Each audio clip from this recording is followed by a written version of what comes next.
The Signalman. By Charles Dickens. The Signalman is a first-person horror and mystery story by Charles Dickens. First published as part of the Mugby Junction collection in the 1866 Christmas edition of All the Year Round. The railway signalman of the title tells the narrator of an apparition that has been haunting him. Each spectral appearance precedes a tragic event on the railway on which the signalman works. The signalman's work is at a signal box in a deep cutting near a tunnel entrance on a lonely stretch of the railway line. And he controls the movements of passing trains. When there is danger, his fellow signalmen alert him by telegraph and alarms. 3 times, he receives phantom warnings of danger when his bell rings in a fashion that only he can hear. Each warning is followed by the appearance of the Spectre, and then by a terrible accident. The first accident involves a terrible collision between 2 trains in the tunnel. Dickens may have based this incident on the Clayton Tunnel crash that occurred in 1861, 5 years before he wrote the story. Readers in 1866 would have been familiar with this major disaster. The second warning involves the mysterious death of a young woman on a passing train. The final warning is a premonition of the signalman's own death. Plot summary. The story begins with the narrator calling "Hello, below there," into a railway cutting. The signalman standing on the railway below does not look up, as the narrator expects, but rather turns about and stares into the railway tunnel that is his responsibility to monitor. The narrator calls down again and asks permission to descend. The signalman seems reluctant. The railway hole is a cold, gloomy, and lonely place. The signalman still seems to be in fear of the narrator, who tries to put him at ease. The signalman feels that he had seen the narrator before, but the narrator assures him that this is impossible. Reassured, the signalman welcomes the newcomer into his little cabin, and the 2 men speak of the signalman's work. His labor consists of a dull monotonous routine, but the signalman feels he deserves nothing better. As he wasted his academic opportunities when he was young, although he has been spending his time during his shifts teaching himself mathematics and learning a foreign language, albeit with questionable pronunciation.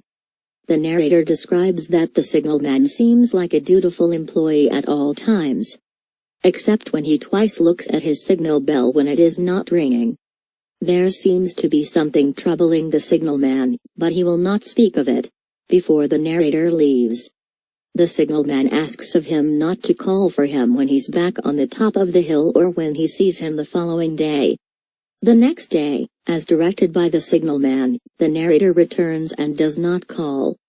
The signalman tells the narrator that he will reveal his troubles. He is haunted by a recurring spirit which he has seen at the entrance to the tunnel on separate occasions, and, with each appearance, was followed by a tragedy. In the first instance, the signalman heard the same words which the narrator said and saw a figure with its left arm across its face, while waving the other in desperate warning. He questioned it, but it vanished. He then ran into the tunnel, but found no one. A few hours later, there was a terrible train crash with many casualties. During its second appearance, the figure was silent, with both hands before the face in an attitude of mourning. Then, a beautiful young woman died in a train passing through. Finally, the signalman admits that he has seen the Spectre several times during the past week. The narrator is skeptical about the supernatural, and suggests that the signalman is suffering from hallucinations. During their conversation, the signalman witnesses a ghost and hears his bell ring eerily, but the narrator sees and hears nothing. The signalman is sure that these supernatural incidents are presaging a third tragic event waiting to happen, and is sick with fear and frustration. He does not understand why he should be burdened with knowledge of an incipient tragedy when he, a minor railway functionary, has neither the authority nor the ability to prevent it. The narrator believes that his new friend's imagination has been overtaxed and suggests taking him to see a doctor. The next day, the narrator visits the railway cutting again and sees a mysterious figure at the mouth of the tunnel. This figure is not a ghost, however, it is a man, one of a group of officials investigating an incident on the line. The narrator discovers that the signalman is dead, having been struck by an oncoming train. He had been standing on the line, looking intently at something, and failed to get out of the way. The driver of the train explains that he attempted to warn the signalman of his danger. As the train bore down on the signalman, the driver called out to him, "Below there! Look out! For God's sake, clear the way!" Moreover, the driver waved his arm in warning even as he covered his face to avoid seeing the train strike the hapless signalman. The narrator notes the significance of the similarity between the driver's words and actions and those of the Spectre as the signalman had earlier described them, but leaves the nature of that significance to the reader. End of the summary. Thanks.